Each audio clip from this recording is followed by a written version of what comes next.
무섭다. 예, 그래서 지금 아예 비슷하려고 1층에서도 못 들어오도록 이렇게 안에서 열어주도 밖에서는 못 열도록 이렇게 하고 있고요. 천안에도 어린이 긴급보호센터라서 부산골 사거리 1365 센터하고 있잖아요. 그래서 전에 얼마 전에 천안에서 백석동에 사고 났던 그 여행 가방에 이렇게 안타까운 소식이 있었을 때 그런 기관이 거기서 1365에서 했었는데 거기도 1층, 2층은 사무기관이고 사무실이고요. 3층, 4층은 아이들 긴급보호시설이에요. 그래서 직원들도 올라갈 때는 해당 직원 한 분만 열고 들어갈 수 있고 나머지 분들은 출입을 좀 어렵게 하고 있습니다. 그래서 그런 부분들이 해당 기관마다 어떤 독특한 그 지켜야 될 기준들이나 규정들이 있기 때문에 그런 규정들 그리고 외부에 좀 알려지지 않아야 되는 부분들은 좀 반드시 좀 지켜줘야 되겠다 하는 것들을 좀 이야기를 하게 됩니다. 오리엔테이션은 보통 이제 실습 기관이나 학교나 여러분들 학교의 경우에는 여러분들 이제 실습 나가시기 전에 또 기관에서는 저희 기관 같은 경우에는 오신 첫날 오리엔테이션 합니다. 1시간 정도, 1시간 반 정도 저 시설 서베이 시설도 한번 같이 둘러보고 지도를 해주실 분이 어느 분이신지 그다음 혹여 아까 보신 그 시스템 프로파일 말고도 기관에서 좀 배려를 해야 될 부분들이 특히나 요즘 이제 조금은 장애를 갖고 있지만 열심히 하시는 분들이 계시잖아요. 그래서 혹시 기관에서 배려를 해야 될 부분이 좀 없는지 그다음에 또 뭐 다른 여러 가지 부분들에 대해서 이런 오리엔테이션 시간에 충분히 이야기를 하고 있죠. 그래서 보통 이제 기관에서 어떤 일들을 하는지 또 어떤 프로그램들을 하는지 저희 기관 같은 경우에는 특히나 이제 경찰 쪽이나 검찰에서 오시는 분들도 계시고 아니면 또 의뢰받아서 오시는 분들도 계셔서 굉장히 감정이 격한 상태로 오시는 분도 많아요. 예. 그분들은 다 저희 제 사무실로 오시고 좀 안정되신 분들은 우리 다른 여직원 분들이나 아니면 다른 분들이 살고 계신데 그래서 저희는 이제 또 CCTV가 상담 시간에는 24시간 계속 돌아가고 있어서 위험한 상황이 생길 수도 있고 뭐 그래서 또 긴급벨 같은 것도 설치하고 그래서 그런 안전하게 일을 하셔야 될 부분들 이런 것들도 다 미리 오리엔테이션 시간에 다 말씀을 드리게 되죠. 여러분들이 가시게 되는 지역 아동 센터하면 그냥 뭐 아이들 안전, 그다음에 선생님들 안전, 그다음에 아이들 이렇게 등하교육 할 때 부모님하고 정확하게 인계되고 아이들을 위한 어떤 교육 프로그램들을 진행하는 과정들이 좀 주가 될 텐데요. 예를 들어서 성매매 여성을 위한 어떤 쉼터라든가 아니면 뭐 그런 분들 위한 상담센터, 그다음에 가정 파산해서 또 이혼 소송 중이거나 이혼 때문에 하는 어떤 가정 폭력 피해자 여성분들과 아이들 이런 경우도 굉장히 많거든요. 그런 경우들일 경우에 그런 기관의 특성들에 따라서 지켜야 될 부분들, 또 아셔야 될 부분들, 기부 사항이 생기면 어떻게 처리를 해야 되는지 이런 과정들은 이런 오리엔테이션 시간에 충분히 말씀을 드릴 수 있어야 되죠. 그리고 오리엔테이션 시간에서 학생에 대한 부분들뿐만 아니라 이 기관에서 여러분들이 경험해 갈 수 있는 게 어떤 부분이 있는지 그리고 나중에 실습이 끝났을 때 어떠한 그 목적을 가지고 실습을 진행을 해 나간다 하는 부분들을 충분히 설명을 드릴 수 있는 시간이 돼야 되죠. 그래서 저희도 상담을 전공하신 분들이 되도록 오시면 좋은데 그렇지 않은 경우도 계시니까 그러면 어쨌든 상담에 대한 어떤 과정들, 그다음에 상담을 통해서 알게 되는 어떤 다양한 사회복지에 관한 부분들, 그다음에 어쨌든 저희는 이제 그 상담소니까 예비 상담사 자격을 갖출 수 있도록 그런 어떤 실습을 하게 되고 그리고 기초 예비 상담사에 대한 어떤 자격, 가족 상담에 대한 어떤 자격들 그런 교육들을 해드리기도 하고 그런 자격을 볼 수 있는 자격을 시험 볼 수 있는 자격을 주고도 시험을 통해서 응시하면 또 테스트해서 자격을 주기도 합니다. 그래서 그런 과정들을 해나간다라는 것들을 말씀드릴 수 있습니다. 구체적으로 프로그램들을 어떻게 진행한다라는 것들을 알려드리는 시간이 오리엔테이션 시간이다라고 하는 거죠. 그리고 이제 가시면 이제 시습 기관이 이렇게 등록되어 있다라는 것들을 이게 사회복지사협회 기관이 등록해야 되거든요. 그래서 이렇게 등록되어 있다라는 기관 실습 나중에 실습 그 보고서에 이런 것들이 다 들어가야 되는 거여서 이렇게 되어 있고요. 자 이제 실제로 이제 두 번째 시간에 이제 실습생에 대한 자기 이해와 타인 이해입니다. 제가 이것 때문에 이걸 간단하게 설명을 드리고 이따가 잠깐 쉬었다가 이제 정체성이라든가 아니면 그 타인 이해에 대한 부분을 보여드릴 건데 이렇게 가치와 윤리는 저희가 지금까지 공부를 해와서 그런 부분들은 뭐 충분히 아실 거라고 보고 정체성에 대한 것들은 왜 사회복지에 왔을까? 왜 다른 과목들도 많은데 자신이 생각하는 어떤 사회복지에 대한 부분들을 좀 이런 실습을 통해서 실습을 하는 과정에서 좀 잘 이렇게 확립해 나가는 과정이 될 수 있을 것 같아요. 그리고 실제로는 이론으로 배우는 것보다 현장에 가서 클라이언트를 만나고 뭐 그런 실습 현장에서 진행이 되는 일을 같이 수행해 봄으로써 아 사회복지사가 이런 일을 하고 이런 어떤 업무를 진행해 감으로써 사람이 또는 내가 성장하는구나. 그다음에 이게 굉장히 보람된 일이구나. 아 사회복지사 정말 멋진 직업이구나 하는 것들을 알아가실 수 있게 도와드리고 싶거든요. 그렇게 되어야 되는 거죠. 저희도 제가 늘 말씀드리지 않았나요? 제가 늘 가르치는 것 중에 하나가 인사 잘하자 하는 거랑 두 번째 좋으면 그냥 좋다라고 이야기해요. 제가 말씀드렸죠. 야 지도감독자 교수님 두 달 동안 해보니까 어때? 그랬더니 아 교수님 저를 위해 잘해주시고 늘 미소 지시고 친절하게 되 업무도 잘 가르쳐 주셨어요. 그랬어? 그런데 라고 또 뭐라고 하잖아요. 그건 둘 다 잘못한 거예요. 좋으면 우리 지도감 목사님 최고예요. 이랬으면 저도 보는 눈인데 최고인지 아닌지 알죠. 그래서 그런 정체성들을 좀 정확히 가져가야 되는 거고 그 다음에 실습생의 타인 이해에 관한 부분인데 그거는 제가 조금 이따가 별도로 같이 보도록 하겠습니다. 그 다음에 실습을 하는 과정 중에서 이렇게 체크리스트가 있어요. 요새 이제 사회복지사 협회에서 시스템 모집 과정에서 선발 배치 과정에서 실습 전에 기본 교육을 하는지 실습을 하는 과정에서 실습 지도 환경은 어떤지 그 다음에 실습 교육에 있어서의 공식적인 어떤 부분들이 잘 진행되고 있는지를 여러분들이 실습 진행하는 과정 중에서도 이렇게 과정마다 이렇게 한 번씩 체크해 보시면 내가 규정대로 잘하고 있고 자격을 발급받는 문제없이 진행되고 있구나. 이런 것들은 기관에서도 하시지만 본인들이 하셔야 돼요.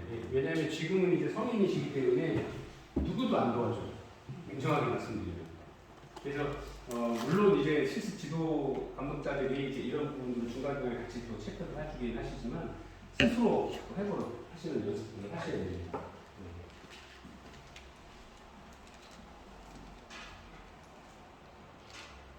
허위 실습이라는 건 굳이 말씀을 드릴 필요가 없을 것 같아요. 요즘엔 뭐 허위 실습이 이루어질 수도 없고요.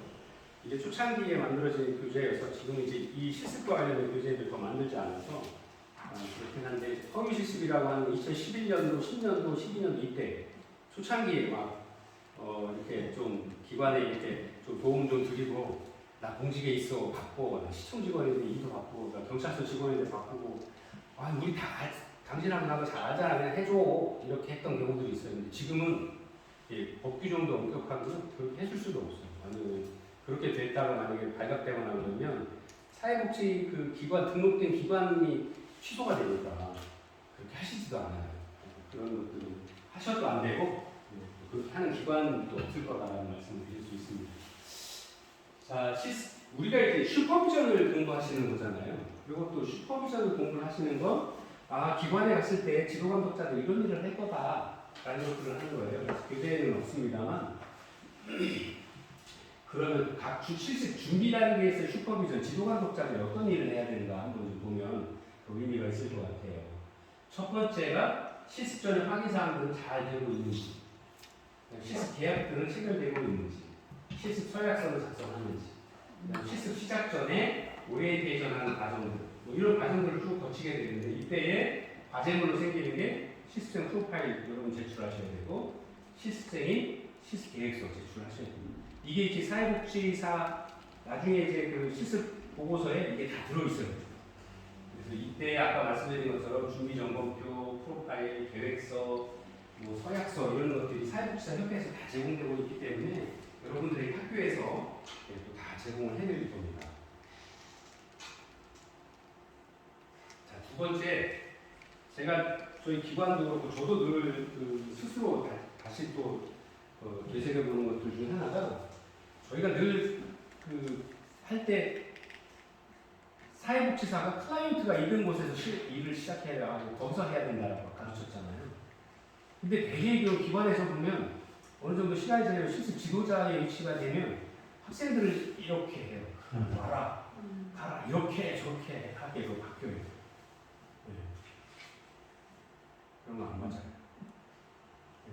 만약에 저희 기관에서 그러면 정말 엄청난 초심을 잃어버린 거고, 그렇게 한 초심이 둘째가 초심을 둘째치고 사회복지사가 대개에 오는 사람들이 현장에 오시는 분들이 아니면 상담받으러 오시는 분들이 아니면 기관을 찾아오시는 많은 분이 어떤 기관을 찾아가든지 간에 지금 자기 마음에 힘이 없고 여러 가지 어려움이 있어서 마음이 어두운 상태로 오는데 그걸 가지고 또 이렇게 우리 요즘 흔히 이야기하는 갑질 형태로 손으로 이렇게 하고 이렇게 저렇게 와라 가라 하면 그 사람은 거기 와서 더 힘을 잃을 거예요. 아니 그러면 가서 사회복지사님 가셔서 앉으세요. 어떻게 오셨어요? 찾아가서 만날 수 있으면 더 좋잖아요. 실습 학생도 똑같다는 거예요. 클라이언트랑 똑같이 봐야죠. 처음 오는 거잖아요. 이동안 이론 공부하고 그런 현장 경험을 쌓아서 훌륭한 사회복지사가 되려고 오는 건데 처음에는 아무것도 모르는 상태 얼마나 긴장하고 있어요. 지도 감독자가 사회복지사 실습으로 선생님들이 계신 실습생이 있는 곳에서 슈퍼비전을 시작하는 게 가장 바람직한 거예요. 선생님, 이따가 내 자리로 오세요. 지도 감독 할게요. 틀려요. 잘못해요. 물론 그런 사람도 만나실 수 있을지 몰라요. 근데 올바른 지도 감독자의 자세는 교수가 선생님들이 계시는 곳, 학생들이 있는 곳에 가야 교수지. 학생들이 없이 혼자 가만히 있으면 그 교수인지 학생인지 누가 알아요? 똑같아요. 그리고 되도록이면 학생의 입장에서 학생들이 필요한 것들을 따라가서 맞춰줄 수 있어야 된다고. 그게 뭐 법을 벗어나거나 윤리적인 기준을 벗어나거나 본인의 가치 기준을 벗어나면 그렇게 할 필요가 없지만 그렇지 않다라 그러면 웬만하면 학생들의 의견이 타당하다라고 다 수용해서 조금 어려워도 따라가 줘야 돼요. 그게 먼저 공부한 사람이고 선임으로서 해야 될 일인 거죠. 자, 실습하기 위해서 처음에 이제 학생분들이 어떤 수준까지 공부를 해왔는지, 그 다음에 어떤 것들을 배우고 싶어 하는지, 우리가 조율하기, 여기 있는 것은 교육욕구 진단하기, 뭐 이렇게 이야기를 하고 있는데요. 실제로 아까 말씀드린 것처럼 선수 과목들을 다 이수했는지, 프로파일 작성할 때도 전공 어떤 거 했는지 다 쓰잖아요.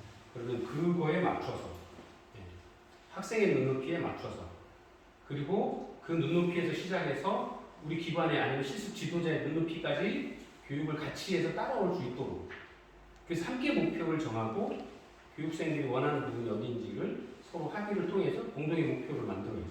우리가 실천 기술로만 공부하실 때도 클라이언트와 이야기해서 합의된 목표를 만드는 거잖아요. 사회복지사 선생님이 일방적인 선생님 제가 2시간 들어보니까 사전도 다 했거든요. 선생님 문제는 이거네요. 이거 해결하려면 이렇게 해야 됩니다. 오실 수 있죠? 다음에 오세요. 이러면 다음에 안 와요. 저 사람 지 맘대로 이야기하고 지 맘대로. 그래서 어려워도 좀 늦게 가더라도 클라이언트 욕구가 무엇인지 확인시켜드리고 그 욕구를 해결하기 위한 우리의 최종 목표가 선생님 현재 이렇게 주변 환경도 이렇게 3계단씩으로 천천히 올라가겠습니다. 어떻게 생각하세요? 하실 수 있을까요? 함께 해도 문제가 없겠죠? 따라오실 수 있어요? 물어봐서 동의를 구해서 합의된 목표를 나는 이렇게 100m를 한 번에 다 뛰고 싶었지만 이분이 안 돼서 한 50m 뛰고 좀 쉬었다가 내년에 다시 나머지 50m 뛰게 하면 내가 바라는 목표가 아니라 클라이언트가 바라는 목표대로 와야 되는 거죠. 실제로 실습을 하고 아니면 실천을 하는 건 내가 아니라 클라이언트가 움직일 거잖아요. 그래서 클라이언트 합의된 목표를 잡고 합의된 목표대로 진행하는 것이 타당하다. 이렇게 말씀을 드릴 수 있습니다.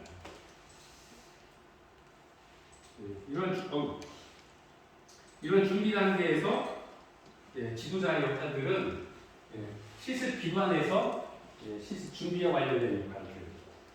그래서 아까 오리엔테이션하고 학습 수준은 어떤지 조율하고 하는 부분들을 해야 되는 거죠.